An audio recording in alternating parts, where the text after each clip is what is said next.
Willkommen. Willkommen zur stillen Stunde dieses Abends. Nimm dir einen Moment, bevor wir beginnen, und lass deinen Körper die Form finden, in der er sein möchte. Löse alles, was sich festgehalten anfühlt. Lass deine Schultern weich von den Ohren weggleiten. Lass deinen Kiefer locker werden. Lass deine Hände ruhen, mit geöffneten oder geschlossenen Handflächen, wie es dir leichter fällt. Heute Nacht gehen wir an einen warmen Ort, an einen stillen Ort, einen Ort, gebaut an die sanften Hänge eines alten, langsamen Vulkans, eines Berges, der so lange ruht, dass er vergessen hat, etwas anderes zu sein als gütig. Ein Ort aus Dampf, aus Zedernholz, aus sanft glühenden Glutbecken. Ein Badehaus, in Terrassen in den Berghang gegraben, in dem warmes Mineralwasser durch ausgehöhlten Basalt und Kupfer fließt, Stunde um Stunde, ohne jede Eile. Bevor wir hineintreten, lass deinen Atem zur Ruhe kommen. Atme ein, ganz langsam, und aus, noch langsamer. Noch einmal. Ein und aus. Heute Nacht gibt es nichts, wohin du eilen müsstest. Nichts, woran du dich erinnern müsstest. Nichts, was du entscheiden müsstest. Die Geschichte wird dich tragen. Deine einzige Aufgabe ist es, zuzuhören und das Zuhören an den Rändern weich werden zu lassen. Vielleicht wollen sich deine Augen schon schließen, bevor wir weit gekommen sind. Das ist vollkommen in Ordnung. Vielleicht treibt deine Aufmerksamkeit aus den Worten hinaus und wieder hinein, wie Dampf, der sich von einem warmen Becken kräuselt. Auch das ist in Ordnung. Du musst nicht jedem Satz folgen. Du musst nur hier sein, in der Wärme des Erzählens, während das Badehaus rings um dich atmet. Beginnen wir also. Stell dir vor, wenn du magst, dass du am Ende eines langen, langsamen Nachmittags ankommst. An einem dieser Nachmittage, die ganz unbemerkt in den Abend hineinreifen. Du bist einen sich windenden Pfad aus zerstoßenem Bimsstein und Kiefernadeln hinauf, den sanften Hang des Berges hinauf, gegangen. Der Weg war leicht. Deine Füße erinnern sich gut an ihn, auch wenn du nicht ganz sagen kannst, warum. Über dir geht der Himmel von Honig zu Lavendel über. Auf den hölzernen Stegen vor dir werden eine nach der anderen die Laternen entzündet.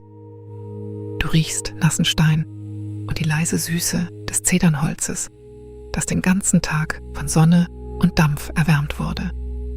Du riechst auch Schwefel, doch sanft, fast scheu, so wie der Dampf eines Kessels scheu ist, wenn er zum ersten Mal aufzusteigen beginnt. Du trittst durch ein niedriges Holztor und die Welt wird warm. Das Erste, was du bemerkst, ist die Luft. Sie ist nicht schwer, sie ist nicht feucht, wie ein geschlossener Raum feucht ist. Sie ist lebendig, warm genug, um unter deinen Kragen zu schlüpfen und die kleinen kalten Stellen an deinem Hals zu finden und sie sanft fortzustreichen. Feucht genug, um das Innere deiner Nase, deines Halses, deiner Brust weich werden zu lassen. Jeder Atemzug fühlt sich ein wenig tiefer an als der letzte, ganz ohne dein Zutun. Das Zweite, was du bemerkst, ist der Klang, oder vielmehr die Sanftheit des Klangs. Irgendwo nicht weit von hier bewegt sich Wasser, langsam, geduldig, durch kupferne Rinnen, die hin und wieder ticken, wenn das Metall abkühlt. Tick, tick, wie eine Uhr, die beschlossen hat, die Zeit nur dann zu nehmen, wenn ihr danach ist. Darunter das langsame Gluckern des Wassers, das von einem Steinbecken in das nächste gleitet. Und darunter ein tiefes, fast nur gedachtes Wispern, das Atmen des Berges selbst, tief und langsam, weit unter deinen Füßen. Das Dritte, was du bemerkst, ist das Licht. Papierlaternen hängen paarweise an den Zedernbalken entlang jedes Stegs. Ihr Licht hat die Farbe warmer Sahne. Es treibt durch den aufsteigenden Dampf in trägen Höfen, lässt die Ränder jeder Form verschwimmen und verwandelt die Welt in etwas, das du in einem halb erinnerten Traum finden könntest. Laternenlicht, gedämpft durch Mineralnebel. Laternenlicht, weich wie Wolle. Du stehst einen Moment lang einfach hinter dem Tor und nimmst alles in dich auf. Niemand drängt dich. Es gibt keinen Ort, an dem du sein müsstest.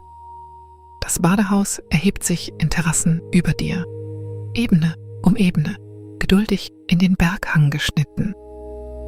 Du siehst das sanfte Glühen der Becken auf jeder Ebene, manche rund, manche lang und schmal, manche so geformt, dass sie der Wölbung des Steins folgen.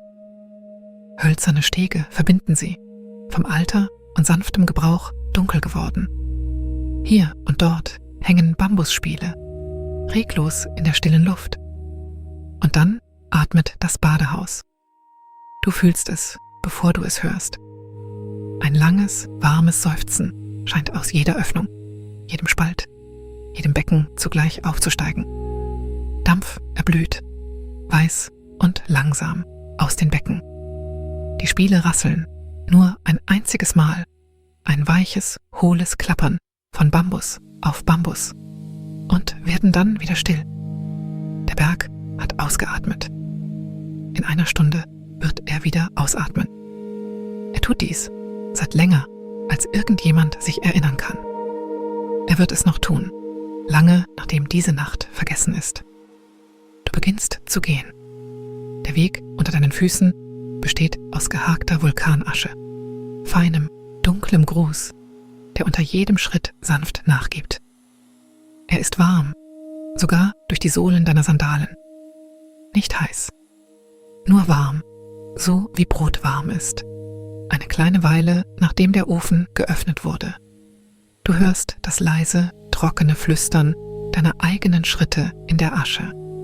Du siehst die sauberen, parallelen Linien einer Harke im Weg vor dir. Jemand hat diesen Ort vor nicht allzu langer Zeit gepflegt. Diesem jemand wirst du bald begegnen, aber noch nicht jetzt.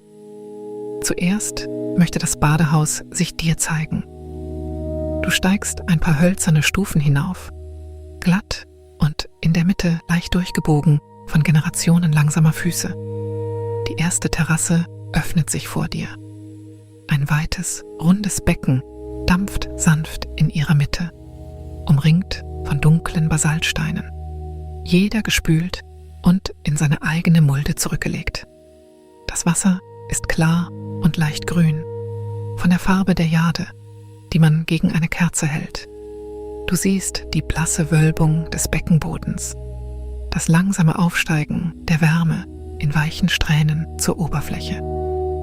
Jetzt ist niemand im Becken. Die letzten Badenden sind heimgegangen, den gewundenen Pfad hinunter, mit feuchtem Haar und rosigen Wangen und langsamen, zufriedenen Lächeln. Sie haben ihre Tücher gefaltet, auf einer Holzbank zurückgelassen und eine kleine, dankbare Verbeugung zur Laterne am Tor hin. So ist hier der Brauch. Das Wasser erinnert sich an sie in seiner Wärme, aber es vermisst sie nicht. Es ist zufrieden, allein zu sein mit dem Dampf, den Laternen und dem leisen Ticken kühlenden Kupfers. Du gehst am Rand des Beckens entlang und lauschst. Tick, tick. Eine kupferne Rinne, knapp über deinem Kopf, führt frisches Mineralwasser aus der Quelle weiter oben am Berg hinein. Du hörst das Wasser hindurchziehen. Ein tiefes, flüssiges Rauschen, das langsamer wird, wenn es abkühlt und dann sanft tickt, wenn sich das Metall setzt. Die Rinne ist an den Nähten grün, dort, wo Jahrzehnte warmen Wassers ihre geduldige Spur hinterlassen haben. Sie ist schön, auf jene Weise, auf die alte, nützliche Dinge schön werden. Du gehst weiter. Eine weitere kurze Treppe aus Zedernholz hinauf. Vorbei an einem moosweichen Holzgitter. Auf die zweite Terrasse. Hier sind die Becken kleiner und stiller. 3 davon, in einer Reihe, jedes aus einem einzigen großen Basaltblock gehauen. Das Wasser im ersten ist heiß. Der Dampf steigt dicht und langsam auf. Das Wasser im zweiten ist warm. Der Dampf dünner, treibt seitlich in der stillen Luft davon. Das Wasser im dritten ist kühl, fast kalt und dampft kaum noch. Wenn das Haus geöffnet ist, gehen die Badenden von einem zum nächsten, lassen sich Zeit, lassen die Temperatur sie in kleinen Graden verwandeln. Heute Nacht sitzen die Becken einfach da, voll und bereit und warten auf morgen. Neben dem dritten Becken, auf einem niedrigen Holzbrett, siehst du einen Stapel Steine. Glatt, dunkel, handtellergroß. Jeder einzelne abgespült und getrocknet. Jeder an seinem Platz. Das sind die Wärmesteine. Am Morgen wird der Aschenhüter sie behutsam in die Glut der untersten Grube legen. Und am Nachmittag werden die Badenden sie in Tuch gewickelt hinüber ins kühlere Becken tragen. Eine kleine Freundlichkeit, eine kleine Wärme an die Brust gehalten. Und hier, endlich, begegnest du ihm, dem Aschenhüter. Er kniet am Rand des Aschenpfads, einen langen, hölzernen Rechen quer über den Knien. Er trägt ein schlichtes, graues Gewand, an der Hüfte mit einer weichen Schnur gegürtet. Seine Ärmel sind bis zum Ellbogen aufgerollt. Sein Haar ist zurückgebunden. An seinen Füßen einfache Holzsandalen, leicht mit Asche bestäubt. Er blickt auf, als du näher kommst. Nicht erschrocken, nicht neugierig. Einfach aufmerksam, so wie ein Baum aufmerksam ist gegenüber dem Wind. Er lächelt, klein und freundlich, und nickt einmal. Willkommen. Es werden keine Worte gewechselt. Es sind keine nötig. Du lächelst zurück.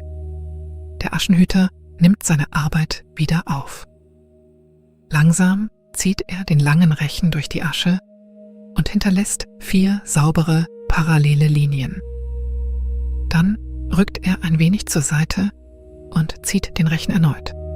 4 weitere Linien, vollkommen gleichmäßig. Die Asche gibt weich nach, wie feiner Sand, wie dunkler Schnee.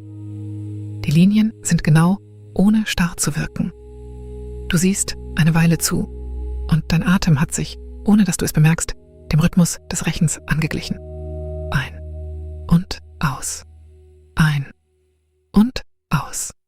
Der Rechen bewegt sich. Die Asche legt sich. Die Laternen summen leise über dir.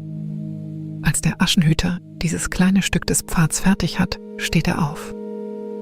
Er steht auf, wie Menschen aufstehen, die mit ihrem Körper arbeiten. Ohne Aufhebens, aber ohne Mühe. Er lehnt den Rechen an einen hölzernen Pfosten. Er nimmt eine kleine Laterne von einem Haken neben sich, eine kupferne Laterne mit einer Kerze darin, nicht größer als ein Apfel. Er sieht dich wieder an und neigt den Kopf zur nächsten Terrasse hin, als wollte er sagen, komm, wenn du magst. Wir haben einiges zu tun. Und so gehst du mit ihm. Ihr geht zusammen, langsam, den warmen Aschenpfad entlang. Die Laterne schwingt sanft in der Hand des Aschenhüters. Sein Schatten und deiner strecken sich lang und weich über die Zedernwand neben euch und werden wieder kürzer, sobald ihr unter der nächsten Laterne hindurchgeht. Du hörst jetzt die Asche unter beider Füßen, ein leises, trockenes Flüstern, wie das Umblättern von Seiten in einem fernen Buch. Der Aschenhüter bleibt an einem kupfernen Hahn stehen, der in die Steinwand eingelassen ist. Daneben hält ein niedriger Holztrog eine Reihe runder Mineralschalen. Flache Schalen aus dunklem Stein, jede innen glatt poliert. Sie sind beinahe leer. Manche enthalten nur noch einen dünnen Film abkühlenden Wassers, der langsam zur Ruhe kommt. Der Aschenhüter dreht den Hahn auf. Warmes Mineralwasser beginnt zu fließen, klar und leicht silbrig, mit jenem weichen, fast milchigen Schimmer, den Mineralwasser hat.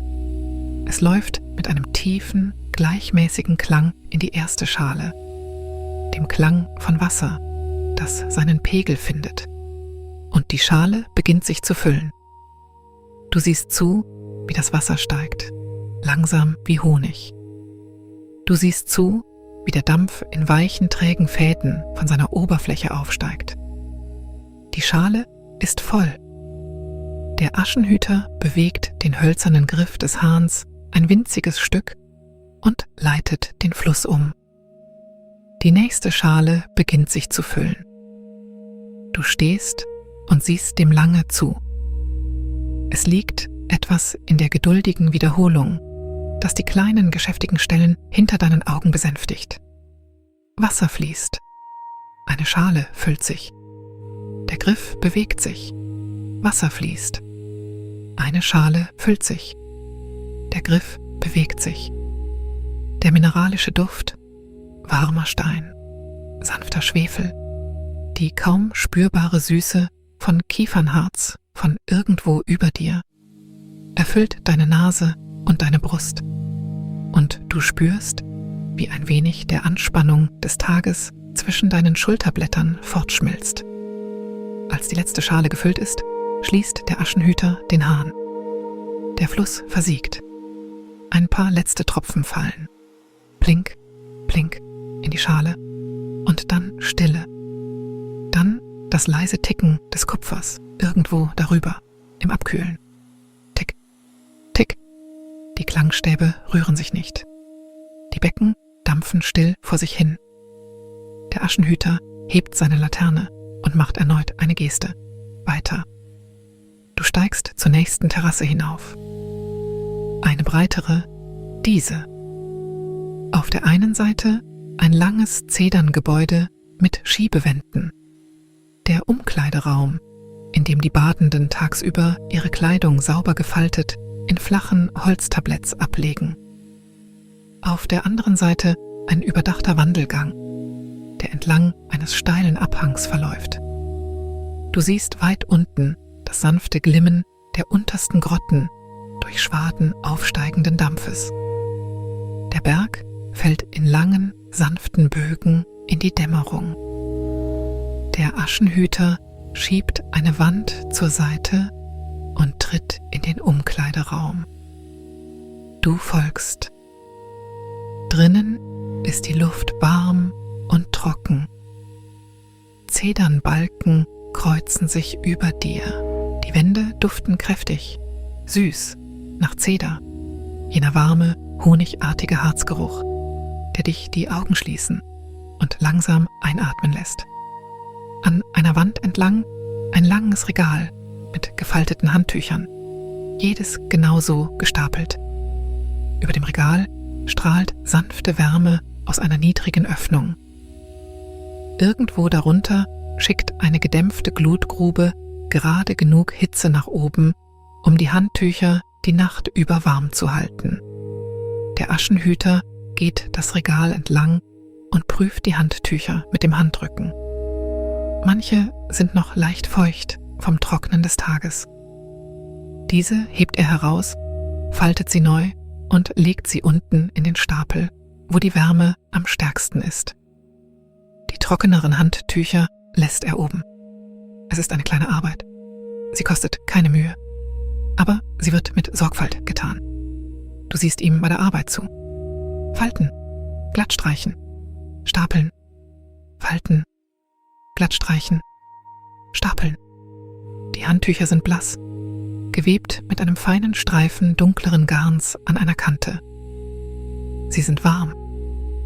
Selbst von dort, wo du stehst, spürst du einen weichen Hauch von Wärme, der vom Regal aufsteigt. Du stellst dir für einen Moment vor, wie es sich anfühlen würde, eines davon in die Arme zu nehmen. Diese sanfte, trockene Wärme, wie Sonnenlicht, im Stoff aufbewahrt. Der Aschenhüter ist fertig. Er fährt einmal mit der Hand über die Oberseite des Stapels. Mehr Geste als Prüfung. und wendet sich dir zu. Er nimmt ein einzelnes Handtuch von ganz oben, ein kleines, etwa von der Größe eines gefalteten Schals, und reicht es dir. Es ist warm in deinen Händen, wärmer, als du erwartet hattest. Du hältst es einen Augenblick lang und legst es dir dann um den Hals, so wie die Badenden es tun, wo es sanft auf deinen Schlüsselbeinen ruht und seine Wärme langsam in deine Haut abgibt. Du verneigst dich zum Dank. Der Aschenhüter nickt. Gemeinsam tretet ihr wieder hinaus auf den Wandelgang. Die Nacht ist ein wenig weiter vorangerückt, während du drinnen warst. Der Himmel über dir ist nun tiefblau und die allerersten Sterne zeigen sich durch den Dampf. Die Laternen scheinen heller, die Becken leuchtender. Ein weiches, fast milchiges Glühen steigt von jeder Terrasse auf und sammelt sich über dem Badehaus wie der Geist einer Wolke. Und dann atmet der Berg wieder. Ein langes, langsames Ausatmen, tiefer als das letzte. Dampf steigt in großen, trägen Schwaden aus jedem Becken zugleich auf. Die Klangstäbe klappern nur einmal, ein leises Klacken von Bambus, und werden wieder still. Die warme Luft schiebt sich unter das Tuch an deinem Hals, an deine Kehle, und es ist dir, als hätte das Badehaus selbst eine Hand ausgestreckt und sie sanft auf dich gelegt. Du atmest ein, du atmest aus. Du fühlst dich, vielleicht zum ersten Mal heute, vollkommen in Frieden. Der Aschenwart wartet geduldig, während der Atem vergeht. Er hebt die Laterne. Du gehst weiter. Nun gelangst du an ein kleines hölzernes Tor, verschlossen mit einer einfachen Schlaufe aus Schnur. Dahinter ein sanfterer Pfad, einer, der sich hinabwindet statt hinauf, in eine stillere Terrasse, eingebettet unter den größeren. Der Aschenwart hebt die Schlaufe und öffnet das Tor. Die Angeln knarren nicht. Jemand hat sie kürzlich geölt. Natürlich hat das jemand getan. Du trittst hindurch und findest dich in einem kleinen Garten mit niedrigen Mauern wieder. In seiner Mitte ein einzelnes rundes Becken, recht flach, eher zum Wärmen der Füße als zum vollen Baden. Und neben dem Becken ein alter, verwitterter Stein. Auf dem Stein, ganz ruhig, sitzt eine Schildkröte. Eine kleine, nicht größer als ein Brotlaib. Ihr Panzer hat die Farbe feuchten Mooses, gezeichnet mit weichen goldenen Linien, die sich an jeder Platte entlang schwingen. Ihre Augen sind halb geschlossen. Ihr Kopf ist leicht geneigt, als hätte sie schon eine Weile etwas Fernem gelauscht. Der Aschenwart lässt sich neben dem Stein in die Hocke nieder. Er greift in einen kleinen Beutel an seiner Hüfte und holt ein einzelnes Blatt von etwas Grünem und Zartem hervor.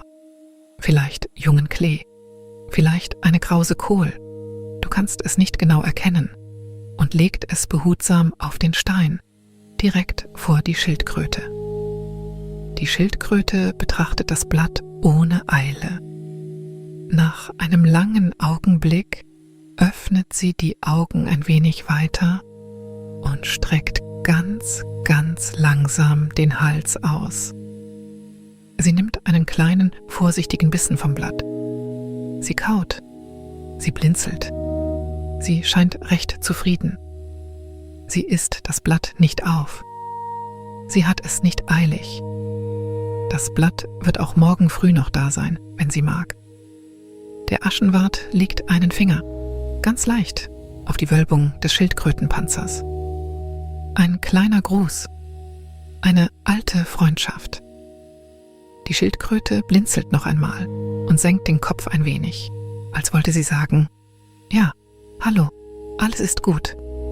Auch du gehst in die Hocke, langsam, um niemanden zu erschrecken. Die Schildkröte sieht dich an. Du siehst die Schildkröte an. Ihre Augen sind dunkel und sanft und enthalten die langsame Geduld eines Tieres, das schon vor langer Zeit beschlossen hat, dass es auf der Welt genug Zeit gibt für alles, was zählt. Du bleibst eine Weile dort, lange genug, dass deine Knie vom Stein der Gartenmauer hinter dir warm werden. Lange genug, dass die Laterne an der Hüfte des Aschenwarts mit dem leisen Atem der Nachtluft dunkler und wieder heller wird. Lange genug, dass deine Schultern wieder ein Stück weiter von deinen Ohren wegsinken. Als du dich endlich erhebst, döst die Schildkröte schon wieder. Das Blatt liegt noch immer da. Der Aschenwart hebt die Laterne. Du folgst. Hinaus durch das Tor. Eine kurze Treppe aus warmem Zedernholz hinauf. Auf einen Gang, den du noch nicht gesehen hast. Dieser verläuft hinter dem Badehaus, zwischen den Zedernwänden und einer Wand aus dunklem, moosbedecktem Gestein. Der Flanke des Vulkans selbst, hier kaum verändert seit jener Zeit, als sie zum ersten Mal abkühlte. Vor langer, langer Zeit. Schon eine Handbreit entfernt spürst du die Wärme des Steins. Wo Moos auf ihm wächst, ist es prall und leuchtend. Wo kleine Farne in seinen Spalten Wurzeln geschlagen haben, hängen sie in weichen Brunnen aus Grün herab. In die Steinmauer eingelassen, in regelmäßigen Abständen, sind kleine Öffnungen, runde Löcher von der Größe einer Teetasse, versehen mit schlichten, eisernen Gittern. Warme Luft strömt aus ihnen, schwach nach Schwefel und Kiefer duftend. Das sind die Atemstellen des Badehauses. Wenn der Berg ausatmet, würdest du die warme Luft aus diesen Öffnungen stärker aufsteigen spüren als von irgendwo sonst. Und hier, so entdeckst du, leben die Dampfkatzen. Es sind 3. Eine ist grau, eine hat die Farbe von Sahne und eine ist grau und sahnefarben in sauberen Flecken. Sie sind jeweils nahe einer anderen Öffnung zusammengerollt und dösen in der aufsteigenden Wärme. Ihr Fell sieht weich aus wie Rauch. Ihre Pfoten sind unter sie gezogen. Ihr Atem ist langsam und gleichmäßig. Und eine von ihnen, die sahnefarbene, schnurrt. Ein tiefes, beständiges Summen, das aus etwas Tieferem zu kommen scheint als ihrer kleinen Brust. Der Aschenwart geht leise vorbei, achtsam, niemanden zu stören. Er bleibt an einem kleinen hölzernen Regal stehen, das in die Steinwand eingelassen ist. Auf dem Regal eine flache Holzschale, halb voll mit blassen Kristallen. Salz vielleicht oder ein verwandtes Mineral. Neben der Schale ein kleiner Stoffsack. Der Aschenwart hebt den Sack auf, öffnet ihn und schüttet eine sorgsame Handvoll Kristalle in die Schale, bis sie bis zum Rand gefüllt ist. Er glättet die Oberfläche des Salzes mit einer Fingerspitze. Er legt den Sack wieder dorthin, wo er war. Die sahnefarbene Katze öffnet ein Auge, sieht den Aschenwart an, schließt das Auge wieder, schnurrt weiter. Du kannst dieses Schnurren jetzt ganz deutlich hören. Es ist die Art von Klang, die deine Knochen erkennen, bevor deine Ohren es tun. Ein tiefes, rollendes Summen, durchwoben vom sanften Zischen der warmen Luft, die aus der Öffnung aufsteigt. Du merkst, dass dein Atem wieder langsamer geworden ist und seinen Rhythmus im Schnurren gefunden hat. 2 Zählzeiten ein, 3 Zählzeiten aus, 2 Zählzeiten ein, 3 Zählzeiten aus. Du bleibst eine Weile dort. Der Aschenwart scheint gerne zu warten. Die Katzen brauchen nichts weiter von irgendwem. Die Wand ist warm. Die Laternen sind sanft. Die Windspiele weit oben hängen still. Als der Aschenwart endlich leise weitergeht, folgst du. Der Pfad windet sich nun hinab. Zedernholzdielen unter den Füßen. Warm und schwach, harzig duftend. Du spürst durch die Sohlen deiner Sandalen, wie das Holz weich geworden ist von Jahren nasser Füße und warmer Luft. Hier und dort zeigt eine Diele eine sanfte Mulde, wo viele Fersen geruht haben. Du trittst leicht auf. Das Badehaus ist still um dich herum. Selbst die kupfernen Rinnen scheinen jetzt langsamer zu ticken, als würden auch sie sich für die Nacht einrichten. Du gehst unter einem niedrigen Zedernbogen hindurch und der Pfad öffnet sich zu einer breiteren Terrasse. Einer mit einem langen, schmalen Becken, das sich über ihre gesamte Länge erstreckt. Das ist das Ruhebecken, scheint der Aschenwart mit einer kleinen Bewegung der Laterne anzudeuten. Am Tag treiben hier die Badenden auf dem Rücken, die Arme gelöst, die Augen fast geschlossen und sehen dem Dampf zu, wie er zu den Zedernbalken hinaufsteigt. Heute Nacht ist das Becken leer, doch das Wasser bewegt sich noch immer in langen, langsamen Wellen, als erinnerte es sich an die Formen der Menschen, die in ihm geruht haben. Der Aschenwart nimmt sich hier einen Moment. Er stellt die Laterne auf eine Holzbank neben dem Becken. Er geht zu einem Stein am Rand des Beckens, einem der Klingsteine, die die Ecken markieren, hebt ihn behutsam auf, taucht ihn in das warme Wasser und spült ihn ab. Er dreht ihn in den Händen, prüft, ob irgendwo noch ein Körnchen sitzt. Als er zufrieden ist, legt er ihn wieder in seine Mulde. Genau so. Einen Stein abspülen, bevor man ihn zurücklegt. Das ist eine der kleinen, sanften Regeln dieses Ortes. Das Gleiche tut er mit dem nächsten Eckstein. Und dem nächsten. Und dem nächsten. Du beobachtest die langsame, sorgfältige Achtsamkeit. Wie das warme Wasser in einem dünnen, hellen Faden vom Stein rinnt. Wie die Hände des Aschenwarts sich ohne jede überflüssige Bewegung bewegen. Wie die Laterne dort auf der Bank einen weichen Schein durch den aufsteigenden Dampf wirft. Als alle 4 Steine abgespült und wieder an ihren Platz gelegt sind, hebt der Aschenwart die Laterne erneut. Du gehst weiter. Eine kleine Brücke, hier. Eine geschwungene Brücke aus Zedernholz, gerade breit genug für 2, die sich über einen Bach spannt, der von der Quelle oben herabfließt. Der Bach ist natürlich warm. Alles hier ist warm. Du hältst auf dem höchsten Punkt der Brücke inne und schaust hinunter. Du kannst sehen, wie sich das Wasser langsam über runde Kiesel bewegt.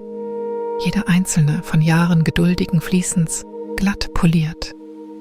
Dampf steigt in sanften, treibenden Schleiern auf. Ein einzelnes blasses Blatt ist auf die Oberfläche gefallen und macht sich ohne Eile flussabwärts. Du schaust dem Blatt nach, bis es unter der Brücke verschwindet. Du stellst dir vor, wie es weiterzieht, vorbei am Überlauf des Ruhebeckens, vorbei an den unteren Terrassen, hinab zu den Grotten, ganz am Fuß des Badehauses, wo sich der Atem des Berges am dichtesten sammelt. Du stellst dir vor, wie das Blatt irgendwo zur Ruhe kommt, an einem stillen Ort, wo es niemanden stört. Der Aschehüter wartet geduldig am anderen Ende der Brücke. Wenn du dich satt gesehen hast, gehst du hinüber, um dich anzuschließen. Der Pfad beginnt nun ernsthaft abzusteigen. Lange, sanfte Stufen, Zedernholztritte, glatt getreten, Laternen, die etwas weiter auseinanderstehen, sodass du durch Inseln weichen Lichts und kleine Täler aus noch weicherem Schatten gehst. Du kannst die untersten Grotten leise atmen hören, einen tieferen, feuchteren Klang als bei den oberen Becken, wie das langsame Rauschen des Meeres in einer Muschel. Während du gehst, scheint der Aschehüter, ohne hinzusehen, genau zu wissen, wo jeder ungleiche Stein liegt. Seine Füße finden den sichersten Weg ganz von selbst. Du folgst in seinem sanften Kielwasser. Die Laterne schwingt in einem langsamen, leichten Bogen. Die Schatten an den Zedernwänden bewegen sich mit ihr, dehnen und weichen sich, dehnen und weichen sich. Ihr kommt an einer weiteren kleinen Bank vorbei, eingelassen in eine Nische im Fels. Ein gefaltetes Handtuch liegt dort, vielleicht zurückgelassen von einem Badegast, der auf seinem Weg hinab eine Pause eingelegt hat. Der Aschehüter hebt das Handtuch auf, schüttelt es sacht aus, faltet es neu und legt es zurück. Diesmal ordentlich verstaut in einem Holzfach über der Bank. Eine kleine, stille Korrektur. Die Art von Fürsorge, die niemand je bemerken wird. Außer vielleicht der erste Badegast des Morgens, der sein Handtuch genau dort vorfindet, wo es hingehört. Du gehst weiter. Die Luft wird wärmer. Der Dampf dichter, das Licht durch den Dampf goldener. Du beginnst, den mineralischen Nebel auf deinem Gesicht zu spüren. Diese sanfte, fast schwerelose Berührung, wie der Atem eines Menschen, der dicht neben dir schläft. Du wischst dir geistesabwesend mit dem Handrücken über die Wange. Deine Hand kommt leicht feucht zurück und schwach, warm. Endlich kommst du an der untersten Grotte an. Sie ist das Herz des Badehauses. Ein weiter, niedriger Raum, halb Höhle, halb gebaut, in dem sich der Atem des Vulkans sammelt und kräuselt und verweilt. Ein einziges großes Becken füllt seine Mitte, oval, aus dem Basalt selbst geschlagen. Das Wasser ist hier tief. Du kannst es daran erkennen, wie das Laternenlicht schon nach einer Handbreit darin verschwindet. Das Wasser hat die Farbe von Jade, gemischt mit Honig. Der Dampf steigt so dicht auf, dass die Zederndecke nur ein paar Armlängen über dir in Wolken verloren scheint. An einer Wand sind 3 große Spiegel in Holzrahmen eingelassen. Sie sind völlig beschlagen. Du kannst dein eigenes Gesicht darin nicht sehen.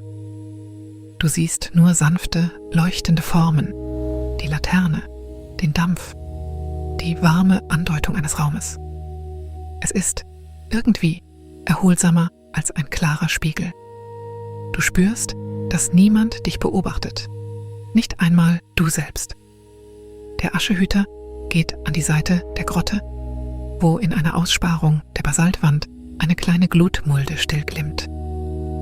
Die Glut ist niedrig gehalten, bedeckt mit einer Schicht feiner Asche, sodass sie langsam durch die Nacht hindurchschwelt. Der Aschehüter nimmt ein kleines Eisenwerkzeug, einen flachen, paddelartigen Rechen, und glättet die Asche sanft. Glutpunkte blinzeln aus dem Grau zu ihm hoch, wie schläfrige Sterne. Der Aschehüter legt ein einzelnes kleines Holzscheit dazu. Er glättet die Asche erneut. Er tritt zurück. Die Mulde wird brennen, langsam und warm, bis zum Morgen. Sie wird die Luft der Grotte gegen die Kühle der Nacht warm und trocken halten.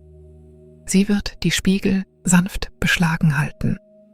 Sie wird, auf eine kleine Weise, die du nicht ganz verstehst, das Badehaus am Atmen halten. Der Aschehüter wendet sich dir zu und deutet sanft auf das Becken. Du darfst dich an den Rand setzen, wenn du magst. Du darfst deine Füße ins Wasser hängen lassen. Du darfst einfach nur lauschen. Diesmal entscheidest du dich, dich zu setzen. Langsam lässt du dich auf den Basaltrand des Beckens nieder. Der Stein ist warm unter dir, jene Art von Wärme, die allmählich in die Knochen sickert. Du streifst deine Sandalen ab.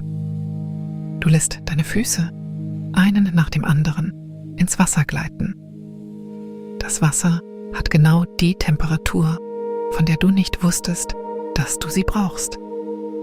Warm genug, um ein sanftes Summen durch die Knochen deiner Beine zu schicken. Nicht heiß, nicht hastig, einfach warm. So wie eine Hand warm ist. So wie ein Seufzer warm ist. Du spürst, wie dir ein kleines, leises Geräusch entweicht. Nicht ganz ein Wort, nur die Form eines langen Atems, der deine Brust verlässt. Neben dir hat sich der Aschehüter im Schneidersitz auf eine niedrige Holzbank gesetzt. Die Laterne steht auf dem Stein zwischen euch. Ihre Kerze flackert, ganz sanft. Der Dampf kräuselt sich darüber. Hoch oben, im dunklen Zedernholz der Decke, kannst du das leise, langsame Tropfen des Kondenswassers hören, das sich sammelt und fällt. Tropfen nach langer Pause. Tropfen, als würde das Badehaus seine Atemzüge zählen. Der Berg atmet erneut. Diesen Atemzug spürst du im ganzen Körper. Ein langer, langsamer Seufzer, der aus dem tiefsten Ort aufsteigt, der das Wasser um deine Knöchel um ein winziges erwärmt, der den Dampf verdichtet, der die Klangspiele hoch oben so schwach erklingen lässt, dass du sie kaum hören kannst. Dein eigener Atem wird länger, um ihm zu begegnen. Du hast das Gefühl, als würdet ihr für einen Augenblick, du und der Berg, gemeinsam atmen. Du und das Badehaus. Du und die langsame, geduldige Welt. Als der Atemzug vorbei ist, erhebt sich der Aschehüter. Es scheint, es gibt heute Nacht noch eine Sache zu tun. Du ziehst deine Füße aus dem Wasser. Langsam, widerwillig. Der Basalt ist warm geblieben unter dir und deine Füße sind rosig und weich. Du trocknest sie kurz an dem warmen Handtuch, das noch immer um deinen Hals liegt. Du schlüpfst wieder in deine Sandalen. Du stehst auf. Der Aschehüter führt dich zu einer kleinen Nische direkt neben der Grotte. In der Nische ein niedriger Holztisch. Auf dem Tisch eine kleine Teekanne aus Ton, 2 schlichte Schalen und eine zugedeckte Holzschüssel. Eine einzelne dünne Dampfspirale steigt aus dem Ausguss der Teekanne. Der Tee hat schon eine Weile gewartet, gerade warm. Woher der Aschehüter wusste, wann er ihn bereitstellen sollte, du kannst es nicht sagen. Er hat es einfach getan. Diese kleinen Gefälligkeiten geschehen oft an Orten wie diesem. Der Aschehüter hebt die Teekanne und schenkt ein. Der Tee hat die Farbe von blassem Gold. Er duftet schwach nach geröstetem Getreide, schwach nach Kiefer, schwach nach etwas Süßem, das du nicht benennen kannst. Er reicht dir eine Schale. Du legst die Hände darum. Die Schale ist warm. Die Knöchel deiner Finger kribbeln sanft. Der Aschehüter hebt den Deckel der Holzschüssel. Darin kleine, runde Reiskuchen, jeder nicht größer als eine Pflaume, mit einer dünnen Schicht gerösteten Sojabohnenmehls bestäubt. Sie sind blass und sanft. Sie sehen aus, als hätten sie auf dich gewartet. Der Aschehüter reicht dir die Schüssel. Du nimmst einen. Er nimmt einen. Du sitzt gemeinsam auf einer niedrigen Zedernbank in der Nische. Du trinkst den Tee. Er ist genau warm genug, knapp unter jener Hitze, die deine Zunge zur Eile drängen würde. Er schmeckt nach Korn, nach Dampf und nach etwas sanft Grünem an den Rändern. Du nimmst einen kleinen Bissen vom Reiskuchen. Er ist leicht süß, leicht geröstet, weich und nachgiebig. Du kaust langsam. Du schluckst. Du nimmst einen weiteren Schluck Tee. Niemand spricht. Niemand muss es. Draußen vor der Nische summt das Badehaus leise. Die Grotte atmet. Die kupfernen Rinnen, weit oben, ticken hin und wieder. Langsamer und langsamer. Eine Dampfkatze schnurrt irgendwo den Pfad hinauf. Ein Bambuswindspiel klappert ein einziges Mal. Vielleicht in der leichten Nachtbrise. Vielleicht im langsamen Ausatmen eines Lüftungsschlitzes. Und wird wieder still. Du trinkst deinen Tee aus. Du isst deinen Reiskuchen auf. Der Aschenwart sammelt die Tassen und die Schale auf ein kleines Holztablett und stellt sie leise beiseite. Am Morgen werden sie gespült und zurückgestellt. Für jetzt ruhen sie. Der Aschenwart sieht dich an. Seine Augen sind freundlich und ruhig. Er neigt den Kopf leicht zu einer Ecke der Nische, wo eine lange Holzbank in die Wand eingelassen ist, auf der eine zusammengefaltete Decke wartet. Du darfst hier ruhen, sagt die Geste, solange du möchtest. Die Nachtwache ist meine. Du bist sicher. Du verneigst dich langsam zum Dank. Du gehst zur Bank. Du setzt dich. Dann, wie dein Körper es vorschlägt, legst du dich hin. Die Zeder ist warm unter dir.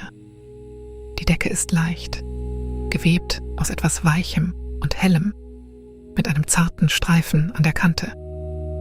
Du ziehst sie über dich bis zu den Schultern. Du lässt das warme Tuch noch um deinen Hals liegen. Du legst deinen Kopf auf ein kleines Kissen, das ganz leise nach Zeder und Kiefer riecht. Der Aschenwart nimmt die Laterne.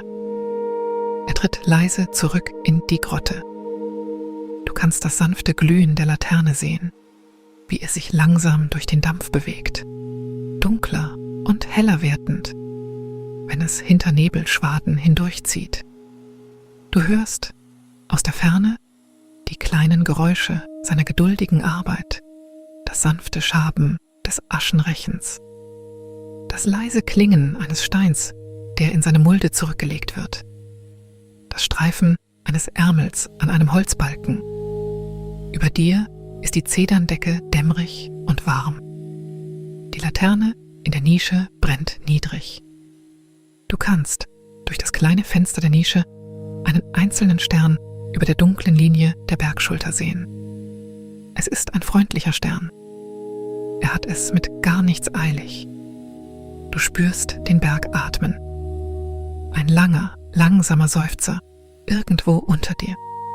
Die warme Luft steigt sanft durch den Boden der Grotte, hebt den Dampf, streicht an deiner Wange vorbei, legt sich wieder.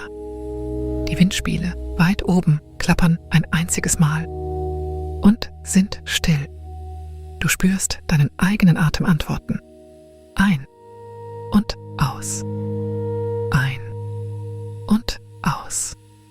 Deine Lider sind nun schwer. Deine Finger unter der Decke sind locker und warm. Die kleinen, geschäftigen Orte hinter deinen Augen sind endlich still geworden.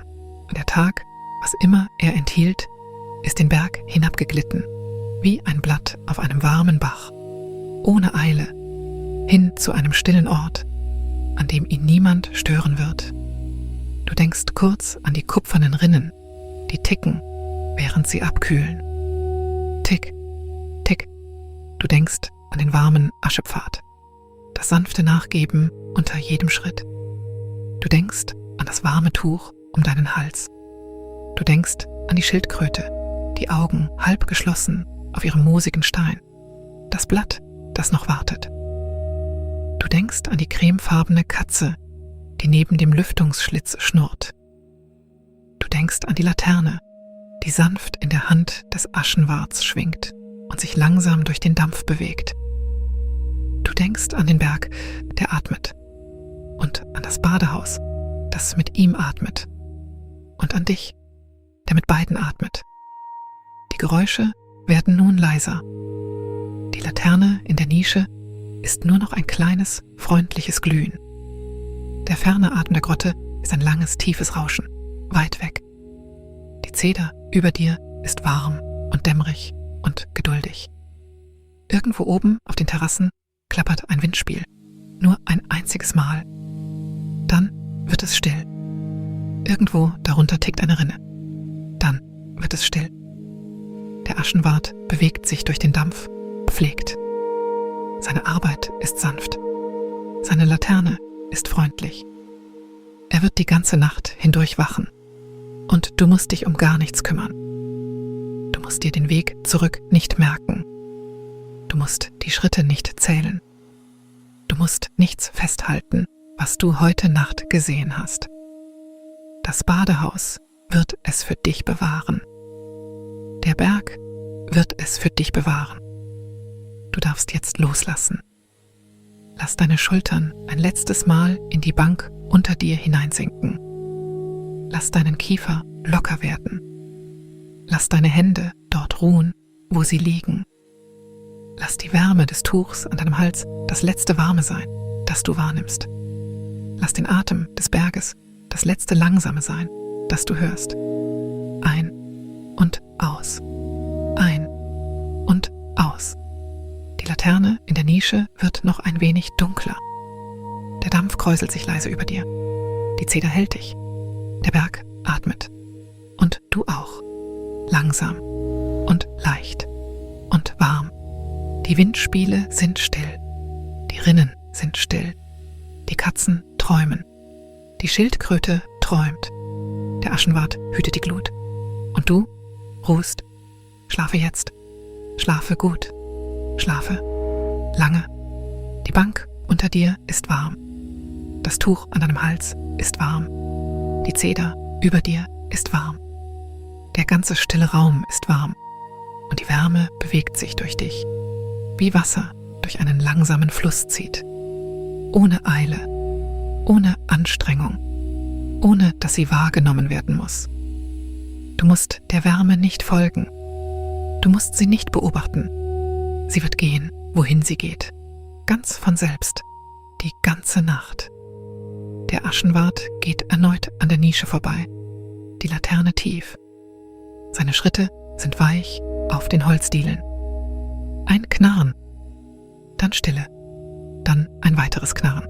Weiter weg. Dann wieder Stille. Du denkst undeutlich an die Terrassen über dir, die Laternen, die entlang der Steinpfade verteilt sind. Jede in ihrem kleinen eisernen Käfig. Jede in der Farbe alten Honigs leuchtend. Du denkst daran, wie die Pfade sich nach oben winden, langsam wie ein langer Satz zwischen den Zedernstämmen und den moosigen Mauern und den kleinen geschnitzten Steinen, die den Weg weisen. Du musst sie nicht hinaufsteigen. Du musst sie dir nicht merken. Sie sind trotzdem da, leuchten sanft im Dunkeln, ob du an sie denkst oder nicht. Du denkst an die Grotte, weit unten, wo sich das Wasser in seiner tiefen Steinschale sammelt und der Dampf in langsamen weißen Bändern aufsteigt und der Berg durch die Spalten im Fels atmet. Du denkst daran, wie der Atem des Berges älter ist als das Badehaus, älter als die Zeder, älter als die geschnitzten Steine. Und dennoch ist er sanft.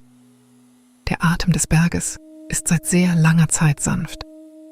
Er wird die ganze Nacht sanft sein. Er wird sanft sein, wenn du erwachst.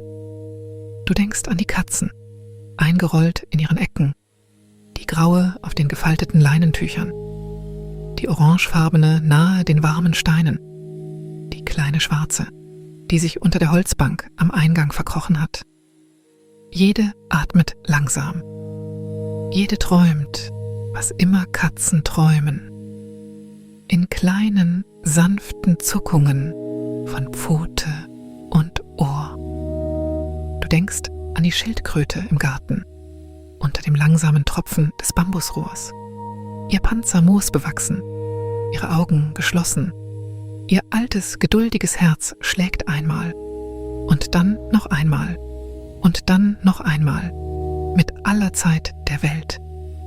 Du denkst an den Glockenhüter, der in der Abenddämmerung die obere Terrasse abschritt und die kleinen Bronzeglocken eine nach der anderen anschlug, jede Note rund und tief und warm. Du denkst daran, wie die Töne in der Luft hingen, wie sie sich langsam in die Zedern und das Moos und den Stein senkten.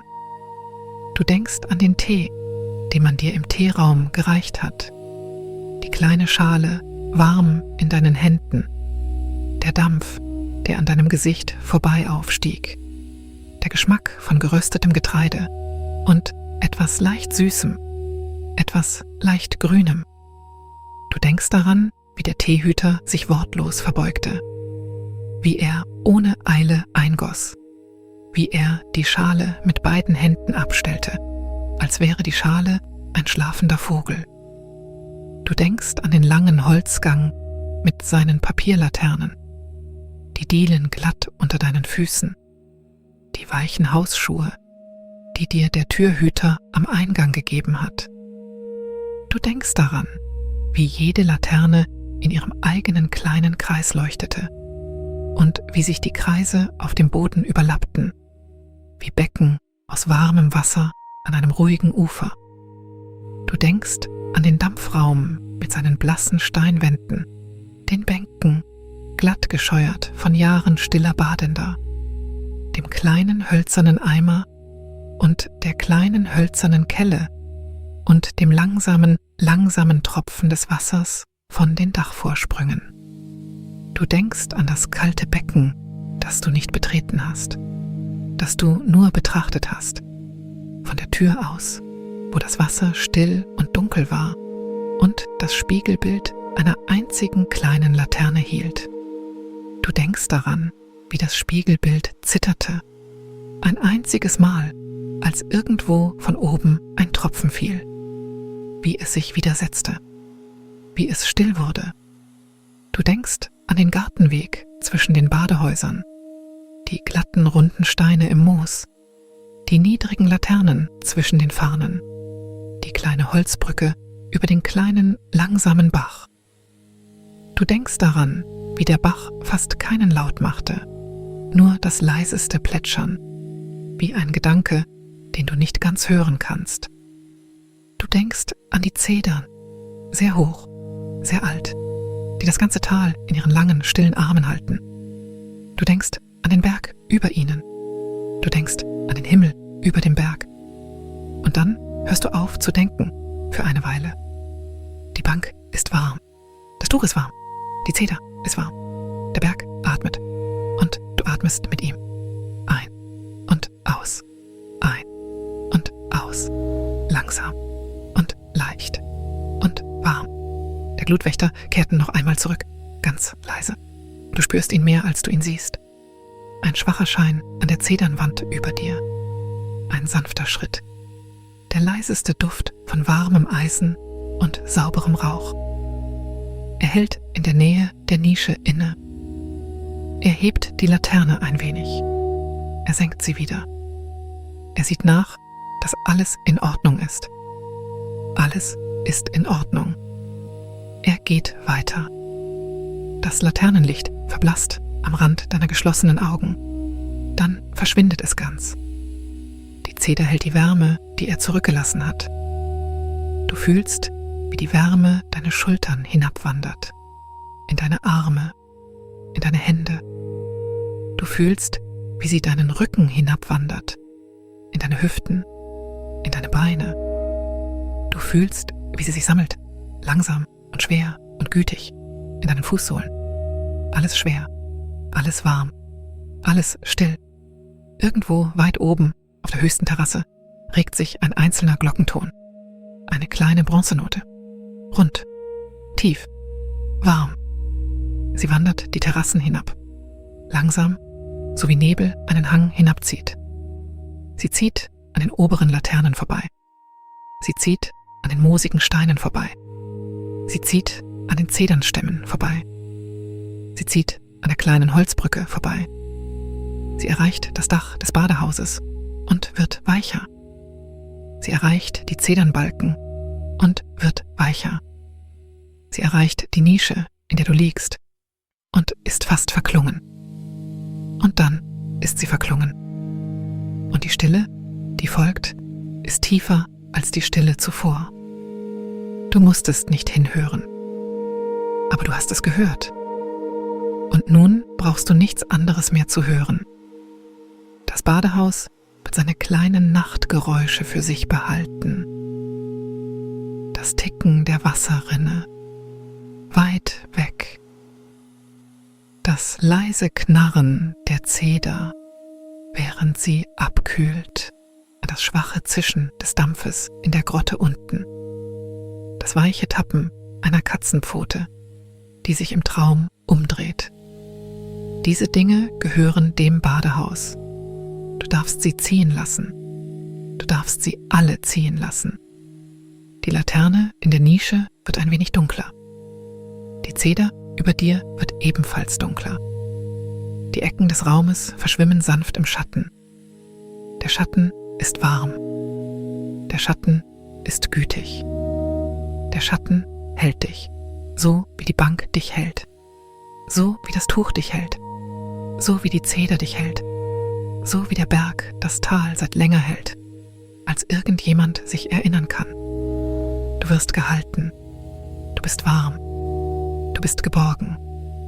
Es ist nichts mehr zu tun. Es ist nichts mehr zu tragen. Es ist nichts mehr zu erinnern. Das Badehaus erinnert sich für dich. Der Berg erinnert sich für dich. Die Zeder erinnert sich für dich. Und du, jetzt, darfst einfach ruhen. Lass deinen Atem noch ein wenig langsamer werden. Lass deinen Kiefer sich noch ein wenig lockern. Lass deine Schultern noch ein wenig tiefer in die warme Bank sinken. Lass deine Hände schwer werden. Lass deine Füße schwer werden. Lass deine Augenlider schwer werden, falls sie es nicht schon sind. Lass die Wärme in deinem Nacken das letzte Warme sein. Lass den Atem des Berges das letzte Langsame sein. Lass das leise Flüstern der Zeder das letzte Stille sein. Ein und aus. Ein und aus. Irgendwo sehr weit weg hütet der Glutwächter die letzte kleine Glut der Nacht. Er fasst sie behutsam in die eiserne Laterne. Er senkt den Docht. Er stellt die Laterne auf ihr Bord. Die Glut glimmt. Die Glut wird matter. Die Glut hält. Und das Badehaus lässt sich in seine lange, langsame Nacht hineinsinken. Die graue Katze schläft. Die orangene Katze schläft. Die kleine, schwarze Katze schläft. Die Schildkröte schläft unter dem Bambusrohr. Das langsame Tropfen fällt nahe ihrem Panzer.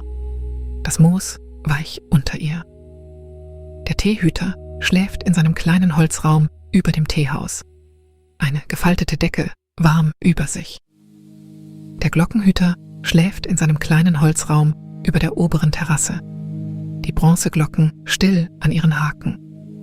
Der Türhüter schläft nahe dem Eingang. Die Laterne neben der Tür leise gedimmt. Der Glutwächter wacht, leise, so wie er viele, viele Nächte gewacht hat. Und so wie er bis zum Morgen wachen wird. Die Laternen entlang der Terrassen glühen sanft in ihren eisernen Käfigen. Die Zedern stehen hoch und geduldig rund um das Tal. Der Berg atmet. Der Himmel über dem Berg hält seine kleinen, stillen Sterne. Und hier, in der warmen Nische, unter der warmen Zeder, auf der warmen Bank, mit dem warmen Tuch an deinem Nacken, ruhst du. Du ruhst. Du ruhst. Die Wärme zieht durch dich, langsam wie ein langer Fluss. Der Atem zieht durch dich, langsam wie der Berg. Die Stille zieht durch dich, langsam wie die Nacht selbst. Langsam und leicht und warm. Du musst deine Atemzüge nicht zählen. Du musst sie nicht verlangsamen. Sie sind schon langsam. Sie sind schon gütig. Sie sind schon genug. Du musst die Geschichte nicht halten. Du musst den Pfad nicht bewahren. Du musst dir die Laterne nicht merken, nicht die Terrassen, nicht die kleinen geschnitzten Steine. Das Badehaus wird sie hüten. Der Berg wird sie hüten. Sie werden hier sein, falls du je zurückkehren möchtest. Sie werden hier sein, auch wenn du es nicht tust. Du darfst nun treiben. Du darfst treiben wie Dampf. Du darfst treiben wie ein einzelner bronzener Ton, der sich langsam in Zedernholz und Moos und Stein legt. Du darfst treiben wie die kleinen weißen Nebelbänder, die aus der Grotte aufsteigen und in den dunklen Bäumen darüber verschwinden. Treiben, treiben, treiben. Die Zeder hält dich. Der Berg atmet. Die Laterne wird dunkler. Die Klangspiele sind still. Die Wasserrinnen sind still. Die Katzen träumen. Die Schildkröte träumt. Der Glutwächter hütet die letzte kleine Glut. Und das Badehaus hält dich, sanft, die ganze Nacht. Du bist warm. Du bist sicher.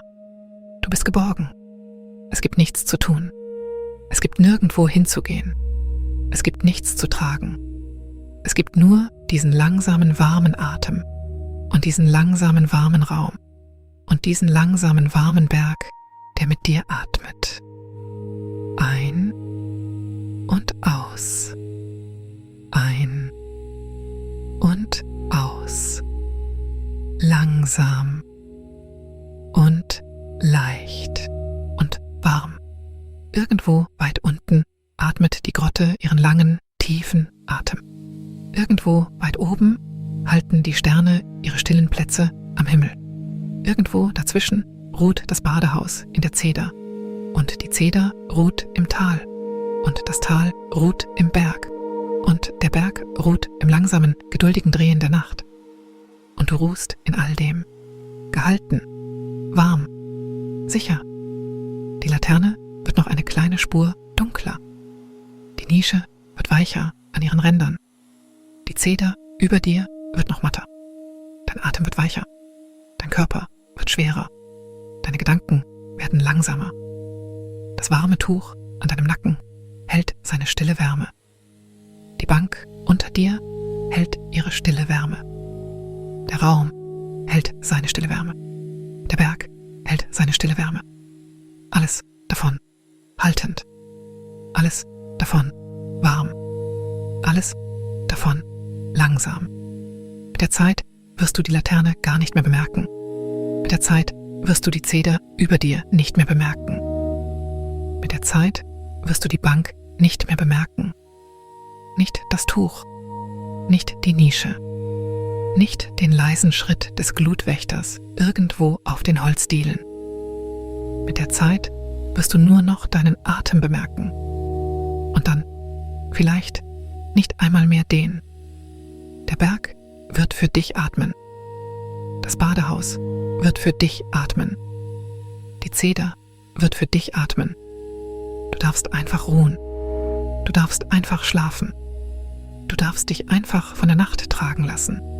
So wie der langsame Bach ein Blatt trägt. So wie der Dampf ein einzelnes Nebelband trägt. So wie das Bronzeglockenspiel einen runden, tiefen Ton die langen Terrassen hinab in das Dunkel trägt. Getragen, warm, langsam, gehalten. Der Glutwächter geht noch einmal vorbei, sehr weit entfernt. Die Laterne flackert, sehr leise. Die Zeder knarrt, sehr sanft. Und dann legt sich die Nacht tiefer, so wie sich Schnee auf ein stilles Dach legt, so wie sich Nebel in eine stille Senke legt, so wie sich Schlaf in einen stillen Körper legt. Du bist still, du bist warm, du bist langsam. Der Atem des Berges ist der Atem, den du atmest. Die Stille der Zeder ist die Stille, die du hörst. Die Wärme der Bank, des Tuchs, des Raumes, all das ist die Wärme, die dich hält. Und das Badehaus, das viele stille Badende durch viele stille Nächte gehalten hat, hält nun dich. Sanft. Die ganze Nacht. Du musst dem Badehaus nicht danken. Das Badehaus weiß. Du musst der Zeder nicht danken, nicht dem Berg, nicht dem Glutwächter. Sie wissen es. Sie haben es schon immer gewusst. Du darfst ruhen. Du darfst tief ruhen. Du darfst ruhen, so lange du brauchst. Der Morgen wird kommen, in seiner eigenen Zeit, langsam und blass und freundlich. Nebel wird aus der Grotte steigen. Laternen werden heruntergelassen. Glocken werden, sanft, vom kleinen, hölzernen Klöppel der Glockenhüterin berührt. Die Teehüterin wird neues Wasser zum Erwärmen aufsetzen. Die Katzen werden sich in ihren Ecken strecken. Die Schildkröte wird langsam blinzeln unter dem Bambusrohr. Doch nichts davon ist für dich zu besorgen. Der Morgen wird sich um sich selbst kümmern. Für jetzt gibt es nur die Nacht und die Wärme und die Zeder und den Berg und einen langsamen, stillen Atem. Ein und aus, ein und aus. Lass ihn noch weicher werden. Lass den Atem klein sein. Lass den Körper schwer sein. lass den Geist still sein. Lass die Nacht dich halten. Die Laterne in der Nische ist ein kleines, freundliches Glühen. Die Zeder darüber ist ein warmer, dunkler Schatten. Die Bank darunter ist ein gleichmäßiges, warmes Gewicht. Das Tuch an deinem Nacken ist das letzte Warme, das du bemerkst. Der Atem des Berges ist das letzte Langsame, das du hörst. Und dann, vielleicht, sind auch die fort. Und es gibt nur noch Wärme. Nur Wärme. Nur Wärme. Der Glutwächter hütet die letzte Glut. Das Badehaus hält die Nacht. Der Berg hält das Badehaus. Der Himmel hält den Berg. Und du, klein und warm und sicher in all dem, schläfst. Schlaf nun. Schlaf tief. Schlaf gut. Die Klangspiele sind still. Die Wasserrinnen sind still. Die Laternen sind tief. Die Katzen träumen. Die Schildkröte träumt. Die Zeder ist geduldig. Der Berg atmet. Und du ruhst, bist warm, bist geborgen, langsam und leicht und warm, langsam und leicht und warm. Schlaf nun, schlaf lang, schlaf gut. Das Badehaus wird dich hüten. Die Zeder wird dich hüten. Der Berg wird dich hüten. Die ganze Nacht, die ganze Nacht, die ganze Nacht. Gute Nacht, gute Nacht. Schlaf gut.